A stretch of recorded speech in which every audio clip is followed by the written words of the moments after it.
Welcome to The Simple Startup, a beginner's guide to starting your own business. In these startup stories, you will hear about individuals who have helped guide young people through starting their own business, have started their own business, or who have been parents of kids who have started their own business. I hope you'll get a lot out of these stories and it will help break down that barrier for you that anybody can do this and everybody should do this. You can find more of these stories at thesimplestartup.com. I hope to see you there. Hi, everyone. This is Rob Phelan. I'm the author of The Simple Startup and part of the Choosify International Foundation. I'm here with Eileen Pehanich, who is going to tell us about her experience running businesses with her kids and getting her kids to start their own businesses. Really kind of interesting conversation, and I'm so glad you're joining us today, Eileen. Thank you. Thank you. I'm happy to be here. All right. So this kind of started because I posted in like a local Facebook group saying, what do you guys want to know about starting, kid businesses, but pretty much for homeschool parents? Like, how do you get your kids to start a business? And, you popped up and said, well, I've done this. My kids have started businesses. They're still doing businesses now. And I was like, oh my gosh, we need to talk about this. So let's go to the beginning. Why did you do that? Why did you encourage your kids to start businesses? Well, we did that mostly because of when I say I, it's our, Mm-hmm. but it's just easier for me to say I. Mostly because of my teaching and homeschooling and parenting philosophy, and the whole thrust of our homeschooling was to, and I say was because my children are adults now, and to find out what their strengths are. I was a huge advocate in focusing on their strengths, developing their strengths, trying to find out what they were interested in, trying to find out what their passions are. So businesses were also one way to do that. And the second reason was because it developed so many positive qualities in my children. And I saw that as a way to incorporate not just what they were learning in the classroom, but also real life experience. It was kind of like a practical application as well as character building. So it was a lot of different things that went into that, as well as what came out of that. Yeah, I think the lessons that you get out of an entrepreneurship, Oh, even just a mini project like this, you don't have to start like the next Apple, the next Microsoft. Like this no, doesn't have to be this huge, scary ordeal. Like no. there are so many small businesses that kids can do, and the lessons you get out of it are just incredible. Like I'm a public school teacher, and I teach a personal finance class, and I always make sure to include an entrepreneurship like project in that because the lessons you learn about managing money alone are like Absolutely. invaluable. But tell me some of the other lessons that your kids got out of this. Like what did they gain from doing Well, this? I think finances, Mhm. how to manage money. So they had budgets. I mean, they had, little, we did the envelope system way back then, and they learned how to budget, and they learned profit and loss. I think they learned problem solving because there were problems that came up in their businesses. They need to learn critical thinking. I think social skills, how to Yes. network, um, and just the actual skills to run the business itself. Uh, so one of my sons did woodworking, and he Hmm. had a little sign business. So he needed to learn the skills that went into that. So I think those were the main things. Responsibility. I was going to say that's the huge one that I find That's comes up. Like a huge. lot of parents want their kids to start taking Mhm. responsibility and learning the value of money. And this is just one way to do it because now suddenly your kid has to make their own money and then choose how to spend it. Because That's right. if we ran our households like a business, you can't run a household or a business at a loss, but a lot of us do choose to run our households that way with credit. So by learning at a very young age that you can't really run at a loss because you're gonna get into trouble with money, I think it teaches a lot of very valuable money lessons for managing your own personal finances too. Absolutely. And they did have, their own part of their budget was to have their own spending money. And it had shed a whole different light when we would go to a store, or even yard sales. We did a lot of yard sales. They would have their money, their personal spending money, and it took on a different whole different attitude when they were spending their own money as opposed to mom and dad's money. So it was invaluable. Having their own businesses was invaluable to my children. Yeah, talking to my parents, they would tell you that I was an expert at spending their money and spending none of my own. I was very good at hoarding my own money and never spending it. It wasn't really. But I started a business when I was 15 years old as well. It was part of a school project. My friends and I did a baking company, and same thing. Like as soon as like, it wasn't a huge amount of money, but as soon as that money was kind of coming into my pocket, like we had covered the cost of the business, we were starting to make a profit, and we were taking part of the profits for ourselves as our spending money. Yeah, like I wasn't spending that money on frivolous things. I was really considerate about how I was going to spend it. I was looking for value. So I mean, that idea of going to yard sales, like buying things used versus new, I think you start looking for value in everything that you buy because you've worked so hard for this dollar in your pocket. Another thing that just came to mind is, especially with one of my children, this was a particular issue I think it was for all of them, but waiting for something and planning for something. So if they wanted to purchase something but didn't have enough money, they had to plan for that and work for that. And so working toward a goal was also another positive thing that I saw from homeschooling. Oh, delayed gratification. Delayed gratification. That's the word I'm looking for. Thank you. Yeah. Okay. So next thing I think we want to kind of address is, you're a parent at home, you're interested in doing something like this. How do you get started? What did you do? Well, first of all, we had to have an idea. I was big on, watch your children, listen to your children, see what they're interested in.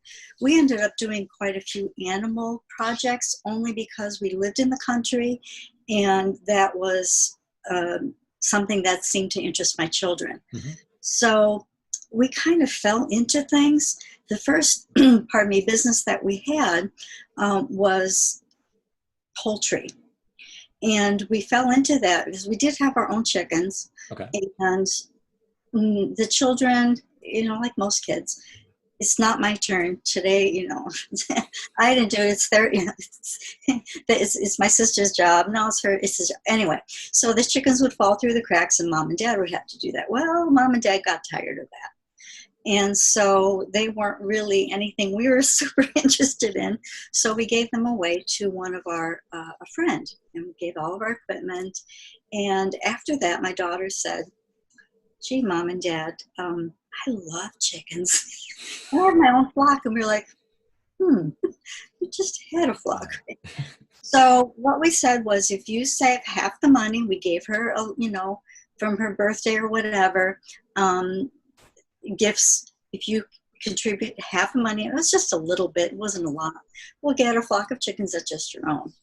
And so that's how we went from there with chickens. So then, she ended up having layers. She sold eggs.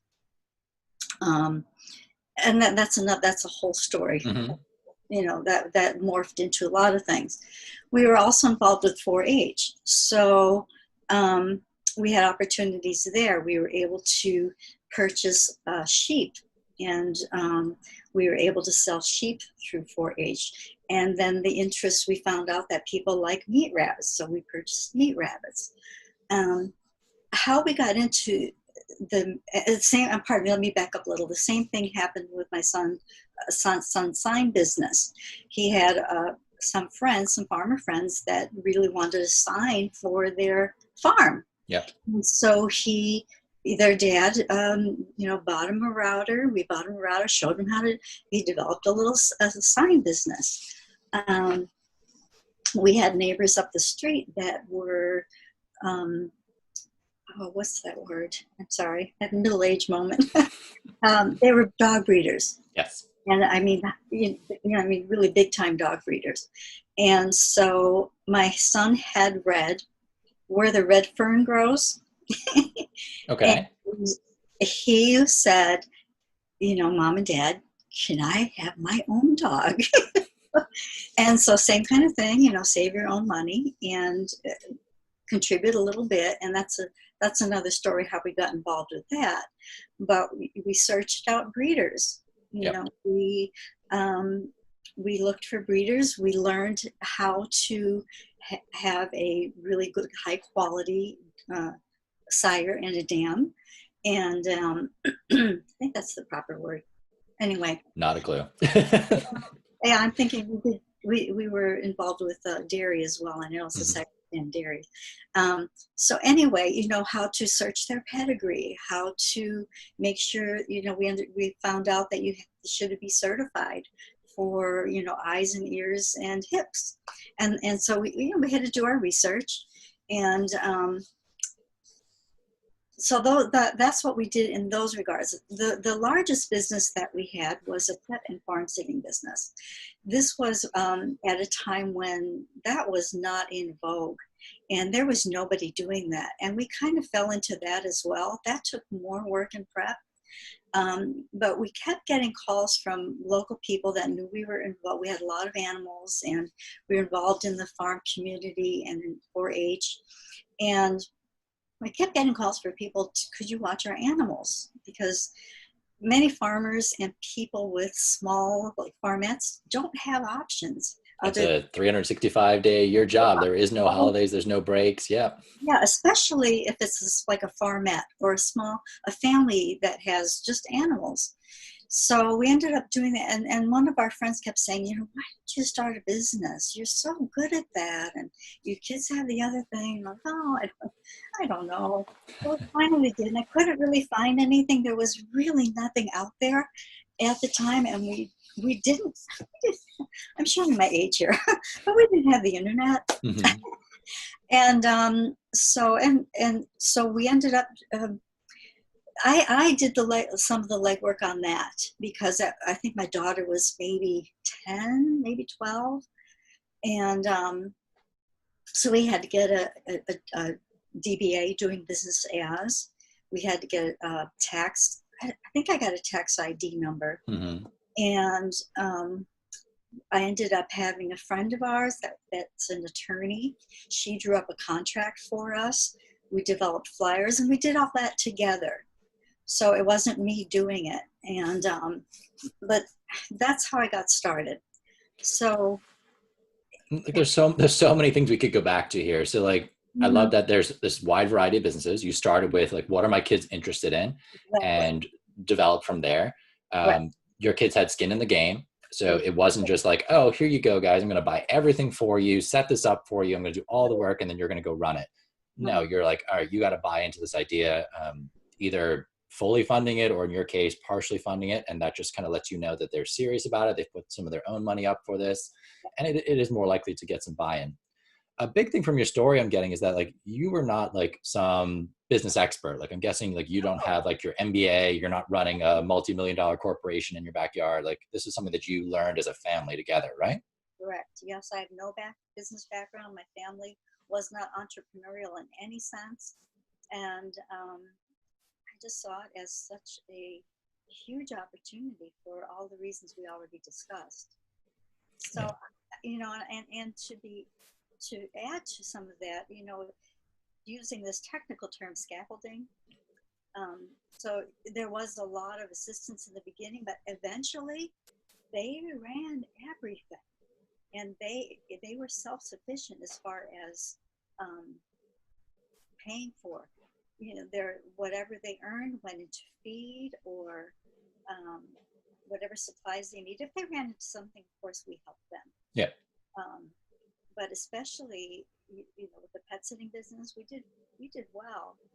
And also, my son you know, the neighbors helped him to learn to breed dogs, and he showed them, and he made quite a bit of money doing that. It wasn't like, you know, you hear a lot about backyard kinds of breeders. It wasn't that. Mm-hmm. These folks were. One of their dogs was a Canadian national champion, so it was legit. And that's also very cool that because you weren't the source of knowledge, you let other experts in the area kind of help you guys out. You looked for books, you looked for people that you knew in your network that could help you out. In the age of the internet, it is so easy now to go onto blogs, YouTube sites, different instructional courses. Like, you can find so much information out there for whatever niche you're trying to move into. So it certainly is. I think it's become easier to set up a business than it probably was when you started. Yes. And to add to that as well is I didn't have any knowledge about any of these things. Um, I didn't have animals growing up. You know, I didn't know how to breed dogs or raise dogs. I didn't know how to take care of chickens or show chickens. I mean, we even showed nationally. So I didn't know how to do any of that. So it was all, steep learning curve for me as well. I think we know, like as educators, whether it's homeschool or public school, that growth mindset is something that we need to really try and instill in our kids. And it, just sounds like you did a great job of doing that in this particular scenario by modeling it as well. Like you said, all right, I don't really know exactly what's going on here, so I'm going to try it as well. And that's something that I love telling teachers that I work with to do. Like, start a business with your kids and either work on the same business or start your own one and just model for them. Like, here's how I approach a situation where I don't really know what to do. I go find people who know what they're doing, or I go find a source of information, whatever it is. Like, it doesn't have to be you being the expert in everything. And I think a lot of homeschool parents probably do feel that imposter syndrome of like, well, I can't teach high school math because I'm not an expert in math, or biology, physics, chemistry, like whatever, pick your high level subject. A lot of us feel comfortable at the elementary level, but when we move up into the higher levels, we're like, I need to hand this off to somebody else. Whereas if you model for your child, like, here's what you do when you don't really know what the answer is, or you don't quite understand a topic, like there's so much value in that. There is. And that's part of it. That's what I said earlier, is that problem solving. Yeah. At one point, I know my daughter lost most of her lane flock. And it was devastating because not only was that an investment, but in order to get another flock, you have to wait another full season. So there's that money lost as well, plus the emotional aspect of it. So in that regard, we did again network. We networked with some really old time chicken breeders that helped, and we had contacted and networked with Cornell Vet School, some of those folks there. So yeah, you're right. I would say that you're not going to have all the answers, and be prepared to not have all the answers. Yeah. Okay, because that's part of it. The journey is part of it.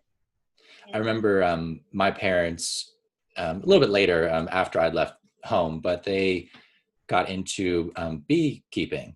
And to do that. Same kind of thing, like no clue what they were doing starting off, other than I like this idea. I want to help, I want to help the bee population because there's a need there, and it's really good for their garden, and they love to garden.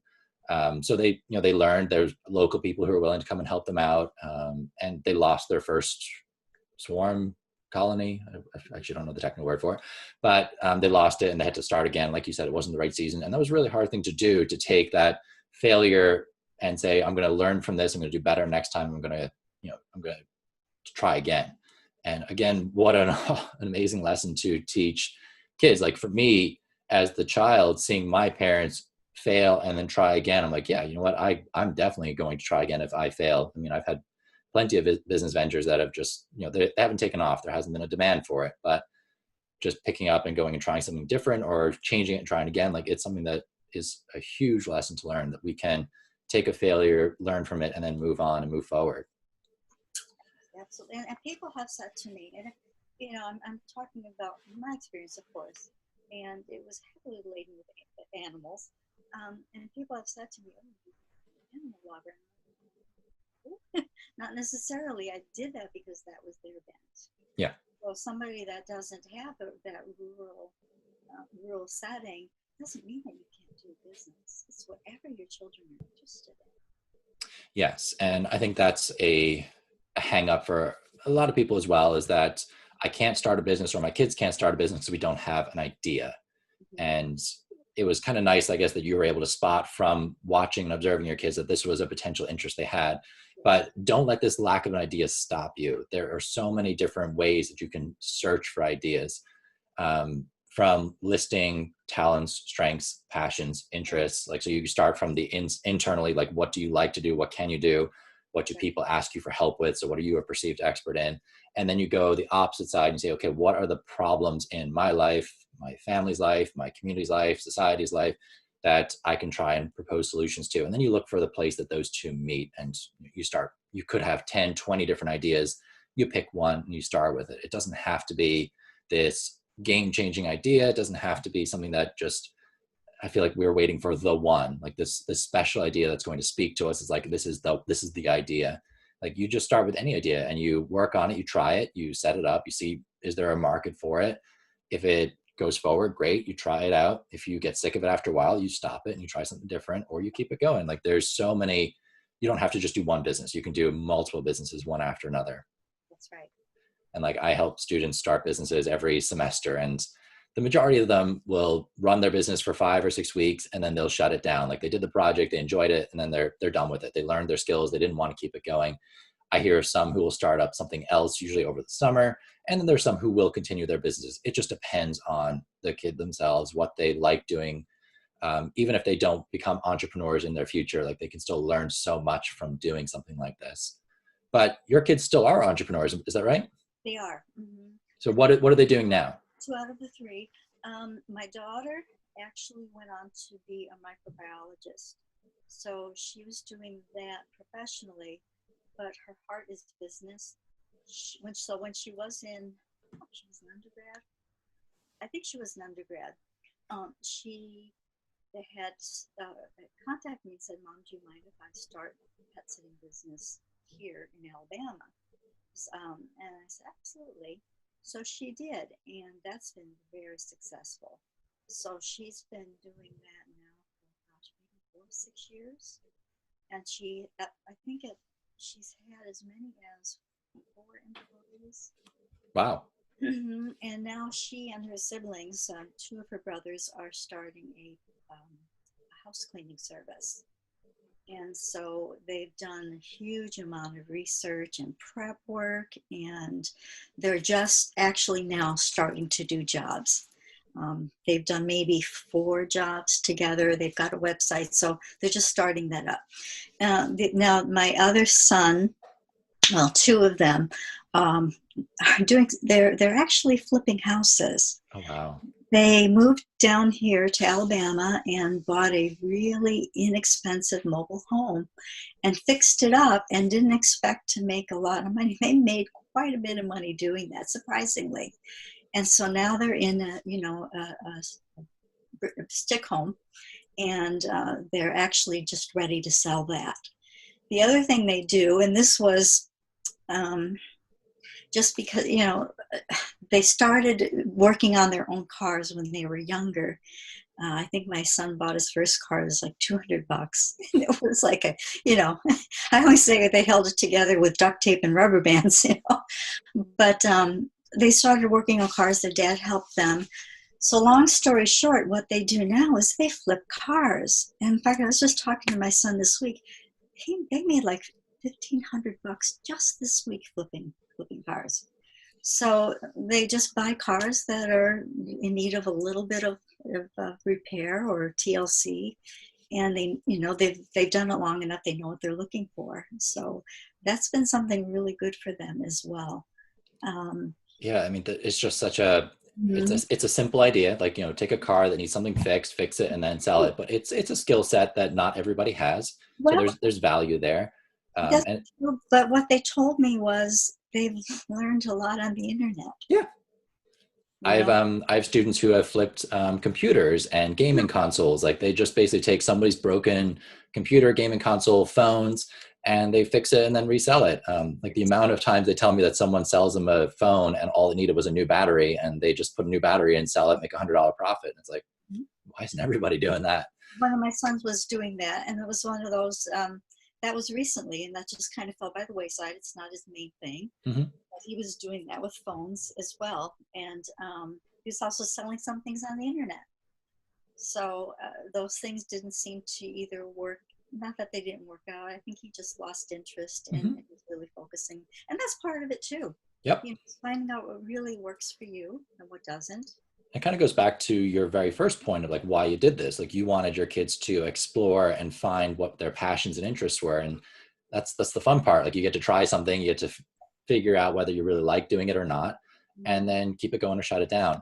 I did that with a tutoring service. I used to tutor high school math, and what I realized was that, yes, I'm good at it. There's people who want it, but it doesn't light me up as much anymore. I way prefer doing things with like personal finance or entrepreneurship. So I shut down the tutoring business and then moved into writing a book after that. But it's the fun part of like just kind of figuring out a little bit more about yourself. And if you do it in a low risk environment, like you set up, where if the business doesn't work out, there's no real damage done because we didn't put a huge amount of money into this. We said, we're going to start small. We're going to grow it organically. It's called a lean startup model. And that's really where I would encourage you parents listening to come from. Like, what are businesses that you can start for really cheap with, no money or as little money down as possible? Like, even go into your son's sign making business. You said you bought a router for him at the start. I would have been like, all right, let's see if we can borrow one for 2 months from somebody, make a couple of signs, sell them, and then with the profits buy a router. Like, you could have started that for almost nothing. You could sell the project ahead of time. So you had these farmers looking for signs, say, yeah, I'll make your sign for you. Give me the $100 up front or whatever it was. And then go buy your equipment that way. Like, that's another way to do this. See, their dad is a home contractor. Mm-hmm. He was going to use it. So it wasn't really easy. Yeah. Mm-hmm. And if it makes sense to do that, that's the perfect way to approach it, for sure. Areas so that you don't even have to. And that kind of was a prerequisite for us. It had to be something that wasn't going to require a lot of money up front. Mm-hmm. Or, anything that we were going to lose a lot of money on, because that just wasn't going to happen. So if you were going to do this again, what would you change, do different? What resources would you want to use? Or I guess kind of like this overall, like if you're going to give advice to parents about starting right now, like what would you do? I wish I had the opportunity to research even more. Mm-hmm. At the time we didn't have that as an option. Now that is an option. So I would definitely say, do your research. But on the other hand, sometimes there's too much out there. Yes, information overload, definitely a problem. Overload, and I don't know. I would say don't let that discourage you, because like anything, everybody's got an opinion, and it doesn't necessarily mean it won't work for you. Yeah. So, but do your research and learn from what other people have. We don't need to reinvent the wheel, but I would say do research. I really can't think of anything that I would do differently. Mm-hmm. It was just a really good experience overall, and my children have all said, now that they're adults, that they were wonderful experiences for them. So I don't think I would change anything else really, other than having researched more.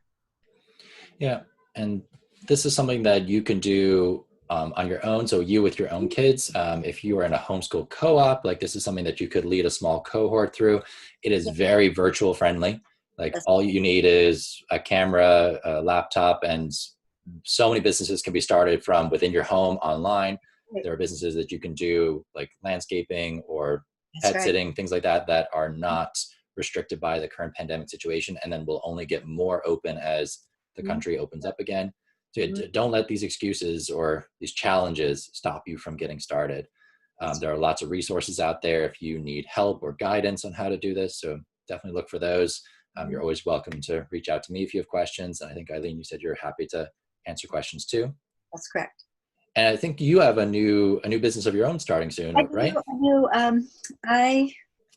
After my children were out of the home, I went back to work. I was most recently I was in higher education, and so I was a professor at a university, at a community college for a while, and then I did that for 5 years, and then I went into accessibility services. So I was an associate director at Student Accessibility Services at Florida Atlantic University. There I saw that there was a huge need for information for parents with special needs, especially those in high school. It was so difficult in many cases for the transition, and it was largely because of either lack of information or misinformation. And so I'm going to be starting a business, and it's in the infancy stages, offering support and assistance for those parents and students that are transitioning higher education. So it's called The Accessible You, and I'll be starting that up. So if anybody has any questions in that regard, I'd be happy to answer. At this point, I'd be happy to do that just to help you all out. And I'll have how you can reach Eileen in the notes on this video. So, feel free to reach out to Eileen if you have questions. Sure. If you want to hear more about me or ask me questions, my email will be in the notes as well, or you can go to thesimplestartup.com, and there is tons of information there about how to start a business with your own children. Eileen, thank you so much for joining us today. You're welcome. I'm happy to. Thank you.